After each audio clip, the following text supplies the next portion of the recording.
Peace and blessings, family. Sister Ajali.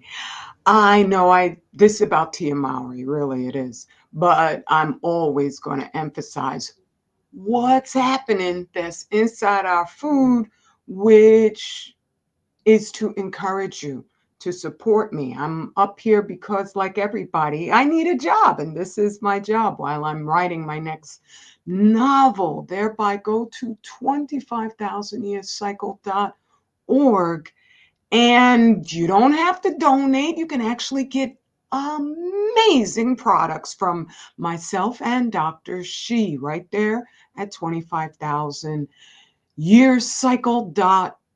All right, let's get on over to Thea, shall we? Now, according to Daily Mail, Tia Mowry, who well, not just, I guess like a couple years back, divorced her husband, Corey Hardrick. I don't keep these, I call them celebrities because that's basically what they are. And I wish that one of them, maybe one or two are beyond that, but I don't focus on them because they don't share anything that is of really just upstanding benefit to Black you and me. So with Tia, she divorced her husband for what she publicly said were really stupid reasons. And I covered what is happening in China, where they're called leftover women, and there's so many of them, even though the overwhelming imbalance of the sexes is on the men's side, where there's like, I think, 6 million or more unmarried men in China. And the reason why I juxtapose her story with Chinese is because these leftover women were asking for too much, ridiculously unattainable levels of criteria for the men that they would consider marriageable. And they reach a certain level, a certain age, and then they're all by themselves, and they've made China's really into, as all nations are, social media. And so these women then later on uh, either cry about being alone, or they try to act as if being alone as they age is a fine and dandy thing to be. I am not saying that life is not without problems, but what the report was saying is that Tia is not masking, not hiding her emotions from her daughter, Kyra, who's 6 years old. 6 years old. Now, when she says she's not hiding, I would imagine that encompasses every single feeling she's having, which is going to be inevitable. As she posted a video of herself. I saw it on Instagram. Someone shared it on their, like just what they were posting. And she's just like, showing her day where I don't know, talking to herself in the mirror, doing all of these things. And it was just so picayune that's just minutia. Nobody needs to see that really just self-centered side of your life. And it's not that it's self-centered, it's just that it's not interesting. That's just the life that you would have had sharing with Corey, that you don't have anymore. And so inevitably, I'm sure she even looked at it and said, wow, I look pretty lonely. And I'm not saying whether she is or she isn't, because I'm not leading her life. I'm going by what she's saying, where she's not hiding her emotions. This is a 6-year-old girl. She does not begin to understand the complexities of adult sensations any more than Tia does about parenting. And I'm not here to be like I'm all perfect. I'm not at all, especially sharing this stuff with you on a regular basis. We don't even live in a mansion like Tia might. She might live in a McMansion, whatever. It's a big place, and she could have a whole separate studio somewhere to even share her emotions on her Instagram account so that she can keep that just rank. Your children are not your friends. They're not your friends. You're there to guide them appropriately so that they can then make their gradual ascension into the incredible responsibility of being a grown up themselves, of realizing that you just can't sit down and, whine and cry about your condition. You have to do the appropriate measures to better it. But for me, here in this tiny house, I talked about Fukushima, but because I have a husband that I adore, and we're on like on a par. He's my best friend. And so any dilemmas, issues I had, I spoke to him. And because I'm really content, I don't really have even that many issues to discuss with him. That makes a heck of a difference in even sharing the horrors of man-made radiation inside this little house on camera in my kitchen, whatever, with you. So that our son, this is some overwhelming data to take in. But at no time was I up here just like, oh, it's hopeless. Even if I was mad, I was angry, I was crying. Why is anybody else but me talking about this? I wasn't doing it with him. And I wasn't doing it as if I was hopeless, because I've never been hopeless doing this. I've just been like, okay, all right, it is what it is. I got to keep on working. Right? But if there's any problems for me as a person whatsoever, no, my son, that's his life. That's what they call what is it? Emotional. I hate the word because I hate the fact that it even exists for some people, but emotional incest of a sort. I'm not accusing Tia of being inappropriate with her daughter, but on an emotional basis, yes, it's not right. And so I want to, because, like I'm just about it. I want to emphasize, even though I'm sharing something that no other Black person is, and that for me, I would prefer to have a brother doing what I do. At the same time, I'm not a feminist. I'm not a feminist because reality, let's go back to Tia, reality is reality. Allah is the maker of existence. And you can't get around that. When you look at all of these perversions and diversions from the straight path, I'm not accusing Tia of being gay in any way, shape, or form. No, wonderfully, she's not. Right? I'm just saying, when you try to circumvent the rules of just humanity, of social order, of our nature, stuff gets unbalanced and unwieldy. Yes, there's plenty of single mothers out there. If I had a sense, if she had hinted that in some way Corey was an abusive man, then I would be like, yes, please leave that man. Right? If you try to find some way to get him to correct himself, and especially if you're with somebody who is hazardous to your physical health and your emotional health, don't be with him. But she never stated that. She just stated she's bored. She's bored. But then that just says that she's someone who, in my conclusion, needs to be in control.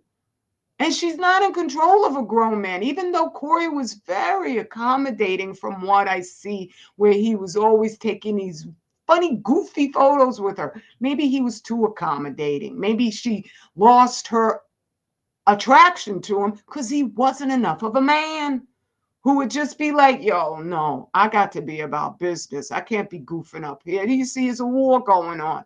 That's the energy Dr. She always has. And like electron magnet, little iron filing me is like, woo, okay?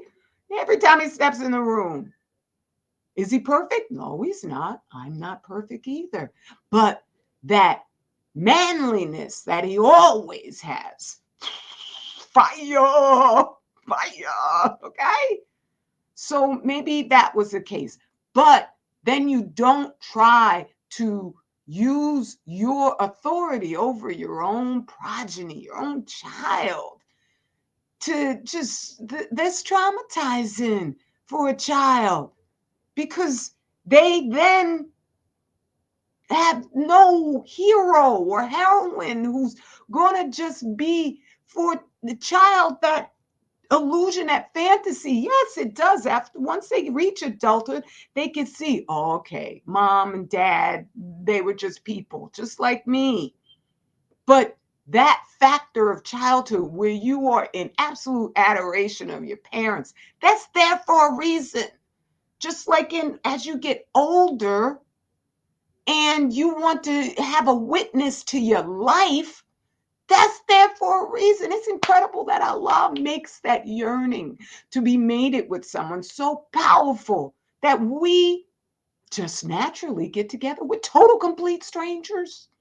A stranger, Doctor, she was a complete stranger to me. And at a certain point in time, I had to take a risk and say, I think this is a good man. I could have grown up right next door to him my whole life.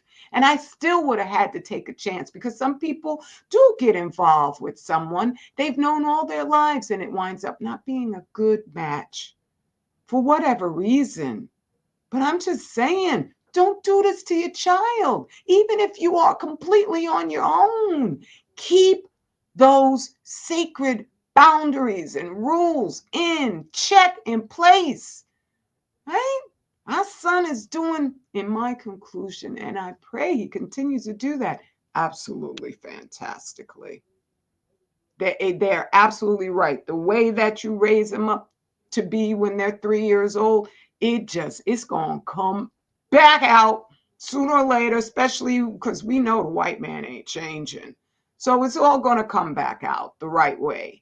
What winds up happening is someone like Tia Mowry can say something publicly and it'll get traction in the media and thereby influencing others to normalize dysfunction. And then others who are understanding that to maintain a complex structure such as society, which is built on the foundation of family, you must have rules, you must have decorum. And people like that, the media hides. Whereas on the other hand, someone like a Tia will say something and I even left a comment on the, my apologies if you hear the beeping in the background. I even left a comment, which was swiftly removed because Daily Mail is not there to assist Black people, especially. But I have this scene here of a car driving because I remember I saw a video maybe about a year back where it was a Black family headed by Black females who were driving with their children. I don't know what their relationship was, but we know there's plenty of, these families where it's two women or two men and the energy is all imbalanced because of that. But with the women, which was so painful to listen to, you didn't see the occupants, but they were in such an emotion driven frenzy while they're driving a car. And the child, you didn't know what the child had done wrong, but the mother, you would guess it's the mother, was screaming with every single feeling that she had. She was hysterical. She wasn't just yelling, she was hysterical. in her yelling, and the children were all in utter disaster frenzy tears. And it was completely dysfunctional. There was no justification for it. And as a matter of fact, that's what the comments were about, was just, this is not good. And when we look at this generation, and a lot of people complain that they're overtly emotional and they want to blame, what something they call co-parenting. I think that they're skipping the hyper-feminization of society in these days since the feminists took control, as the Rockefellers wanted them to do in order to destroy the family, where everything is about, how you feeling, darling? What's going on, hon, huh? And I'm not saying that that is not necessary. Oh my goodness, yes, it is. But that male, just where you have that stabilization coming from the man, that has been maligned. It's all toxic masculinity, even to have a statement like that when it's actually toxic unmasculinity that's going on in this era of hyperfeminization, so that you will just sink into your emotions without thinking of the longer term repercussions of what you're doing to your child, where your child is not given that stabilization and let them know, this is what my parents are for. My parents are my rock, they're my protection. And then when I'm ready to move on, I can do the same for myself. But if they've never seen the original model of doing what must be done rather than just sinking into whatever the heck pops out your mouth, how do they know how to do that? Instead, you have a lot of grown-ups running around right now who are swearing that just because I feel like the other sex, that makes me the other sex. And hell no, it doesn't. Just look at women's sports. Okay? I'm just saying, we need men. And so you don't, that's not your friend. You could go to your family. You could go to, elders that you know, someone, that somebody, like I said, your IG account, put all the complexities of being a real person right there, but don't give them to your child. She doesn't know how to navigate humanity yet. What an intense thing. And you're going to freak her out. Okay. And I pray that it isn't. I pray that Allah's put something in her that makes her incredible. But please let her have her childhood. Let her have her fantasies that mom is just absolutely perfect.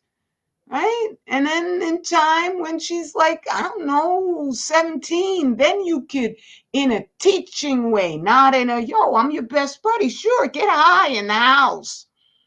You bring your boyfriends over, sleep with them in the house. No, don't do that either. But if you are in authority so that your daughter knows mom is mom, that's a much easier conversation to have, where you're giving good, sage parental advice. And your child respects it because they know the duty that you've always been in their life. They retain their respect for you, because you never lied to them. You never tried to pretend that you're not mommy and you're some broken vessel that can't handle what they still don't even know how to navigate real life. Okay, I just had to share that and this, because we need people who, sometimes I may say something you don't like, but trust and believe. Unilever, the producers of soap, and all the other guys, they're constantly saying stuff and doing stuff to promote our genocide, because otherwise, all these mega corporations would not be cooperating with the wokery and this and that, and not saying anything about all the dead creatures in the Pacific Ocean that are mimicking the conditions we are now passing from, and our youth especially. Don't believe that it's that jabberoonie dooney thing. No, it's not. Okay? And so we need people in this era who are going to tell the bold facts about what's in our plates, what is in our spirits, what is in our reality that needs to just be stepped away from completely. So you can come on over here to 25,000 years cycle and get your real healing on. I hope I have gently inspired you to support our real soldiers. All right. I love your comments. I love when you subscribe. I love even more when you share the warnings that me and Dr. She put out here. And I love if you've listened to this entire video. All right. All right. Mwah. Now, the plan is to keep doing my work so that I can be of capital assistance to you, family. I love you. Peace and blessings.